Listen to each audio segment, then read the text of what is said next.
This is fun. We haven't done this yet. I want to hear somebody give a completely different perspective on Kyle Shanahan blowing the Super Bowl, quote unquote, when he was the offensive coordinator of the Atlanta Falcons. They were up 28-3, Mark. 28-3. All he has to do is run the football. Just run the damn ball. Well, the beauty of this is not just that this is somebody who has a very, very heavy voice in the NFL. He also happens to be the person who benefited the most from the fact that Kyle Shanahan's team didn't end up winning the game. You got Gronk sound over there? No, I got Tom Brady. Oh.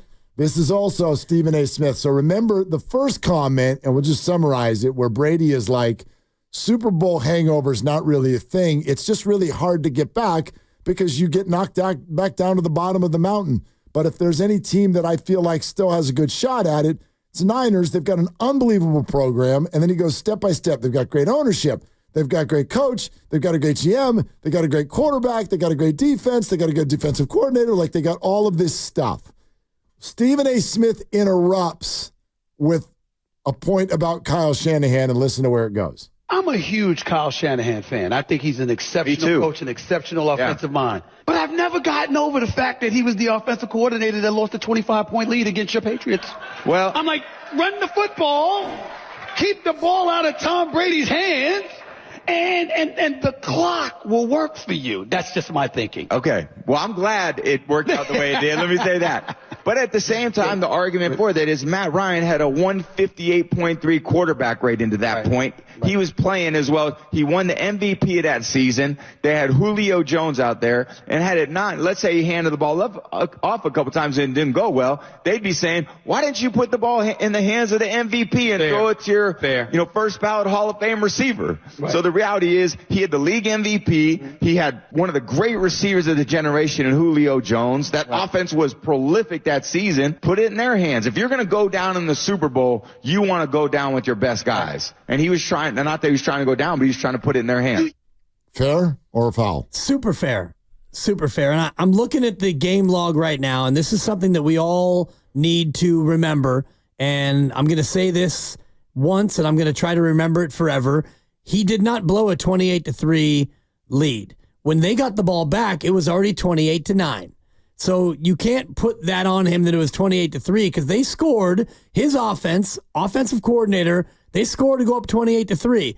Well, then by the time they got the ball back, it was 28-9. Okay. They got the ball back and they ran the football. They passed it, 2nd and 1. They give it to Tevin Coleman. Shout out the Niners. Tevin Coleman of the Falcons. He runs it, loses a yard, holding on the Falcons. Wow. 2nd and 11, they pass it. Then Ryan gets sacked and they punt it. New England goes down at the end of the third quarter and they kick a field goal, 28-12. 28-12. All right. And then the next time Atlanta gets the ball back, Matt Ryan sacks. He gets sacked and he fumbles. And that was on 3rd and 1. So if you want to criticize him for that play, because they ran it. What'd they do on the first two plays? They ran it for 8. They ran it for 1. It was 3rd and 1. 3rd and 1 with 8:31 to go in the game, and you're up 28-12. And they didn't run it again? They tried to throw it. Okay. Matt Ryan was sacked. Matt Ryan fumbled at his own 25, and that's when the game flipped. New England scores again, makes it 28-20, and then the rest, as we know, is history. Well, and what I have this vague memory of even when it's 28-20, the Falcons drive down, maybe if you've got the game log. I do. Falcons drive down, they're in field goal range. And on a 3rd down, rather than sort of like taking that field goal, run the ball, if you get stuffed, kick the field goal, go up 11, they dropped back, Ryan gets sacked, knocks him out of field goal range, and they punt, and it stays a 1-score game, and the Patriots go down and tie it. Is that accurate? Yeah, it's somewhat accurate. That's what my memory bank says. They get the ball back with 6 minutes to go, they're up 8. And they throw it. Matt Ryan throws it to Devontae Freeman for 39 yards. Oh. And then they get to midfield. Then they run it. Then they pass it to Julio Jones for 27 yards. So all this, they should run it nonsense. They're hot knife through butter right now. Yeah, you can't stop Matt Ryan. Yeah. So they get down to the 22. They run it. They lose 1. Then Matt Ryan is sacked on 2nd and 11. They lose 12 yards. Timeout New England. 3rd and 23. They try to run it again. There's holding. Now it's 3rd and 33. Geez. 3rd and 33 at the New England 45, and they try to throw it. It's incomplete. Then they punt. So they did get down to the 22-yard line with 4:40 to go. All you have to do there is not throw up on yourself, kick a field goal, and it's a 2-score game, but they didn't. Yep. And then Tommy goes 10 plays, 91 yards in 2.5 minutes to tie it. And Julian Edelman is catching balls off of his ankles, and just like everything is going their way. That's the one thing I've always wondered. How come nobody knows the name of the defensive coordinator for the Falcons? Right. That's the person who couldn't stop the Patriots in the second half. Yep. I don't even know who it was. Who was it? Well, Dan Quinn was the head coach, and right? He's a defensive guy. Yeah. So you put it on him if you want. Yeah. Anyway, whatever. I think it was Steve Wilkes. I can honestly say I'm sort of built for this. I hope it wasn't. I can honestly say I'm sort of built for this. Yeah, I need to get a little deeper, but I actually think about that quote a lot. And when stuff happens. What do you think about it? I think when stuff happens and I want to react a certain way and I don't, I think to myself, I can honestly say I'm sort of built for this. Sort of built for this. Like if I'm stuck in traffic, or today when some jagoff cuts me off in his truck and I don't honk my horn and I did follow him, but I didn't get out of the vehicle. I think to myself, I can honestly say I'm sort of built for this. Dude, I did something I almost never do. I sat on the horn today on somebody. What? I mean. You don't do that. While I was on the phone. I'm like talking to someone and forget the call. I'm like, oh! Dude, I took the ferry to work today and I made it by 32 seconds. And somebody was at one, who cares, right? But like someone's at a stop sign and just decided, I'm good here. We're good. I don't need to go. It doesn't matter that there's nobody coming. I'd like to just stay right here. And I lost it. You laid into him. Yep, I did. I didn't do what you do. I didn't get out and try to fight somebody. Wow. I didn't get out of the car. I didn't wait. I did not flip anyone off. Sometimes I just give the palms up. Iguodala. What are you doing? What are you doing? You and Iguodala. Yeah. What are you doing happens a lot when we're driving. I'm being told Raheem Morris was the defensive coordinator. Okay. Is he built for this? He's assistant head coach. They technically didn't have a DC because Dan Quinn. Because he is the DC. Guy. All right, yeah. It'd be like Kyle Shanahan having an offensive coordinator. Right. Like Kyle Shanahan's the offensive coordinator. Yeah, and thank you to DLou22 on the YouTube for offering that up. Yeah. Anyway. Anyhow, go ahead. That just always, it's one of those things that bugs me about the Kyle Shanahan criticism, him blowing a 28-3 lead. First of all, he was the coordinator. Second of all, it was 28-9 when they got the ball back. And just watch the game, folks. I feel like Jeff Kent here. Enjoy the game. They threw it, and they got down to the 23-yard line with a chance to kick a field goal and ice the game. Historically. Crazy stuff happened. Historically, the person in sports that is consistently told, you're phenomenal at what you do, but you blow it in the end. Historically, I don't want to tell any of you what to think, but historically, those who have said that end up being embarrassingly wrong. Embarrassingly wrong. And I can give you tons of examples in tons of sports, okay? Phil Mickelson couldn't win the big one. And then Phil Mickelson won a bunch of big ones. Barry Bonds was a playoff choker, then became the greatest thing that anyone has ever seen ever, apparently. Not in the playoffs. He had one good playoff run. Actually, yeah, he had a playoff run. In 2002, he was unreal. He was absolutely unstoppable. And other things stopped the Giants that year in the very end in the World Series. Peyton Manning was somebody who was just constantly phenomenal, but then was terrible in the playoffs. Andy Reid, constantly get there, but you never get over the top. And then you get Patrick Mahomes, and now you're the greatest coach of all time, and you have your big, jolly Santa Claus-looking guy, and we all love you. My chip is going to be put in the circle that says that's where Kyle's going.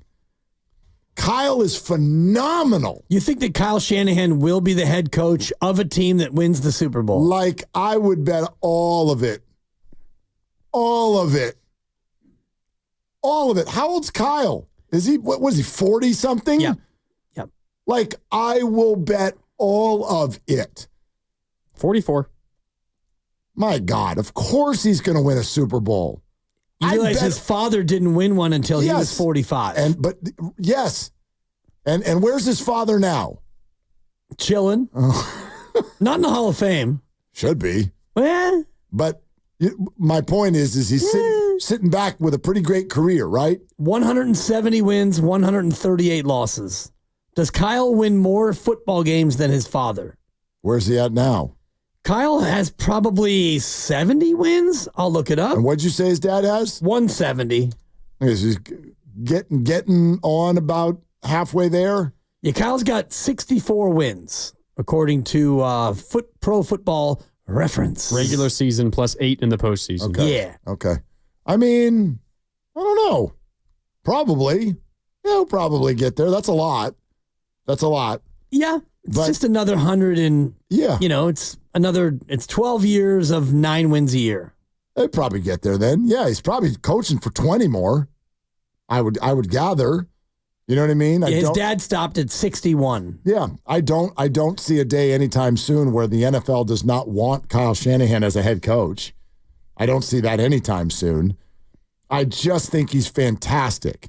And what happens in that conversation over and over again is that people go, yeah, but what about and then fill in your blank about this one thing that happened over here and something that happened over there. History says the person or the player that gets to the end all the time and has a truckload of near misses, history suggests that person will not only get over the top, but that at the end of your career, you will look back on that person as one of the greats of all time. That's what history says. Not always, but more often than not. I'll give it to you. For a long time, LeBron James was this person. Oh, LeBron, sure. You can win the Eastern Conference, but can you win the Biggie? Like, I can't think of who's the person that was like in the Final Four or the Final Two all the time and then just never, and then that was it. And they went home. I guess what, Jim Kelly? There are 5 coaches who have coached in multiple Super Bowls and do not have a Super Bowl win. Marv Levy. Correct. He's 0-4. How many more did you say? There are 4 more. 4 more who have coached in multiple Super Bowls with 0 victories. Okay, and Kyle Shanahan is one of them. Correct. There are 3 others. So Levy, Kyle Shanahan, they've coached in multiple Super Bowls. 2 of them are 0-4. And these are old school guys. And then one of them you probably won't get. He is 0-2.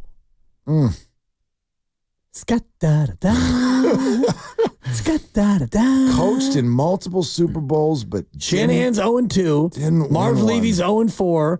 You've got an 0-4, an 0-4, and an 0-2. I'm probably just going to tap out of this pretty quick because nobody. Yeah, one of the 0-4s lost Super Bowl 4, 8, 9, and 11. God, they're going to go back that far. Bud Grant of the Vikings. I never would have gotten that. The other coach lost Super Bowls 21, 22, 24, and 33.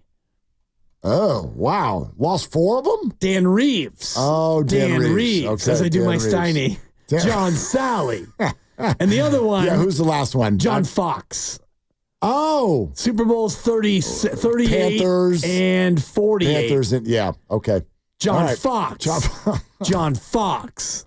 Yeah. It started out as a complete embarrassment, but it's turned into one of my favorite bits from Steiny because every time he says a name now, he'll say it twice. It's still twice. It's still a complete embarrassment and still very funny. It's so funny. Yeah, but I would argue, and because some of those are good examples. Sally. Thank you. You know, the John Fox one. I'm talking about people who have an extended period of time of like dancing in that final arena. Yeah. Kyle Shanahan's not John Fox. Kyle Shanahan, for 6 years running with a healthy quarterback, is in the Final Four every year. History says Kyle will not only win, history says when Kyle's done, he'll put on a jacket. A gold one? That's what history says. Yes. Yeah. And not a lot of coaches make it in the Hall of Fame. I know, but history says that person is not looked at as a choker in the end. History says that person is looked at as a phenomenal performer who just keeps coming. Keep getting to the end. Keep getting to the end. Keep getting to the end. Even when it's maddening how close you come and you can't get over the top. There's always a golfer who has that label. Yeah. Best to not win a major. Ricky Fowler. It was Sergio Garcia forever. For a long time. Yeah. So Bud Grant and Marv Levy, both Hall of Famers. The only 2 of the 5 I mentioned on that list to be gold jacketed. Gold jacket. Thank you. I just can't stop. John Sally. Thank you. I can't stop. Sponsored by O'Reilly Auto Parts. 888-957-957 is the number. Oh, we didn't give you the little Giants note. I promise. Like, how is a player who's not on the team starting for the Giants tonight? We'll give you that update coming up next. We'll keep taking your phone calls. Oh, and you need to hear the latest people who have gathered in the, hey, if I say Niners out loud, everybody comes to my social media feed. We got that for you next as well on Willard and Dibs.